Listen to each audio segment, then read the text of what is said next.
A análise combinatória é a área da matemática que tem como função estudar a quantidade de agrupamentos que podem ser formados a partir de um conjunto de valores. E hoje vamos entender como ela funciona. Oi, eu sou a Bia, mas pode me chamar de Kitana e bem-vindos ao meu canal.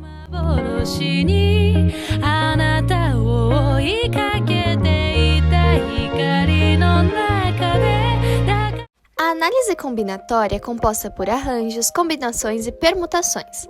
Vamos começar com os arranjos. Os arranjos são um conjunto de elementos onde a ordem deles importa para o conjunto. Por exemplo, na maquiagem. Eu tô mostrando aí um delineador, né? Um delineador que eu sempre uso para fazer minhas maquiagens. E vamos imaginar que se eu passasse primeiro o delineador e depois a minha paleta de sombras. Não daria muito certo, né? Porque se você passa o delineador antes da sombra, isso altera o resultado da sua maquiagem. A mesma coisa, se você passar a sombra antes do delineador, também vai alterar o resultado da sua maquiagem. Então, a ordem em que você passa a maquiagem, ou a ordem dos elementos, vai alterar o resultado. O arranjo que eu acabei de mostrar é o chamado arranjo simples, onde não pode haver repetição entre os elementos e a ordem deles importa. A fórmula para calcular está aí na tela, onde N representa o número total de elementos e K a quantidade de elementos que eu quero em cada grupinho. Então, por exemplo, se no caso eu tinha um delineador e uma sombra, eu tenho um total de 2 elementos. Então, eu quero que cada grupinho tenha um elemento cada. Então, vai ser N2K1. Agora, vamos pegar um outro exemplo. Continuando nos arranjos, já explicamos sobre o arranjo simples, mas agora vamos falar sobre o arranjo composto. Vamos supor que eu pegue uma outra paleta de sombra, ou seja, eu vou ter agora 2 elementos iguais no conjunto. Vou ter 2 paletas de sombras e um delineador. Isso é o que a gente chama de arranjo composto, onde a ordem dos elementos ainda importa, porém, pode haver repetições. Então, no caso aqui, eu posso ter 2 sombras e um delineador.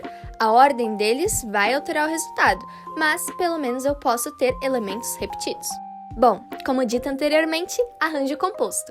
Diferentemente do arranjo simples, no arranjo composto ele permite repetições de um mesmo elemento, mas a ordem dos elementos ainda continua importando para o arranjo. A fórmula dele está aparecendo aí na tela e basicamente vai ser o número total de elementos elevado à quantidade de elementos que você quer em cada grupinho. No caso aqui, o número total de elementos seriam 3, porque agora eu tenho 2 sombras e um delineador. E K seria 1, porque eu quero um elemento de maquiagem em cada grupinho. Agora vamos falar sobre as combinações. As combinações, diferentemente dos arranjos, elas não se importam com a ordem dos elementos. Então, por exemplo, aqui eu tô mostrando um lápis de olho marrom, que eu sempre uso para as minhas maquiagens, e eu vou pegar agora uma paleta de sombras que eu também sempre utilizo nas minhas maquiagens. Se eu passo o lápis de olho primeiro e a paleta depois, ou se eu passo a paleta primeiro e o lápis de olho depois, não importa a ordem, porque eu tô passando essa maquiagem em locais diferentes do meu olho. Então, é a mesma coisa com as combinações, diferentemente dos arranjos, não importa a ordem dos elementos. Quando não há repetição dos elementos, chamamos de combinação simples. Então, a ordem dos elementos não importa, porém não há repetição dos elementos. A fórmula para combinações simples está aí na tela, onde N é o número total de elementos e K é a quantidade de elementos que eu quero em cada grupinho.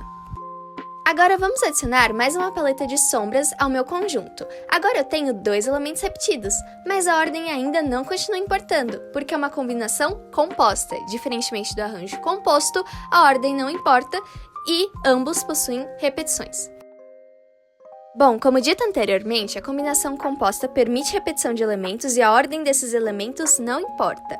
A fórmula é a mesma da combinação simples, porém, o N vai ser N mais K menos 1 e o K continua o mesmo. Por fim, as permutações. Eu tenho aqui 3 esmaltes e, bom, cada um é de um estilo diferente. Permutação nada mais é do que troca. Então, a quantidade de trocas que eu posso realizar entre os elementos do meu conjunto e são trocas diferentes. A fórmula é N fatorial. Então, no caso aqui, se eu tenho 3 elementos, 3 esmaltes, a quantidade de trocas que eu consigo realizar entre os meus elementos, entre os esmaltes, é 3 fatorial. No caso aqui agora, eu tenho elementos repetidos. Eu tenho 3 esmaltes de uma marca, 2 esmaltes de uma outra e um de uma marca diferente. A realização da permutação entre eles continuará a mesma, então vai ser n fatorial, 3 fatorial. Porém, eu vou colocar a quantidade de repetições que eu tenho como denominador. Então, no caso, eu tenho 3 esmaltes repetidos e 2 esmaltes repetidos de uma outra marca. Então, vai ser n fatorial, né? Então, 3 fatorial sobre 3 fatorial vezes 2 fatorial.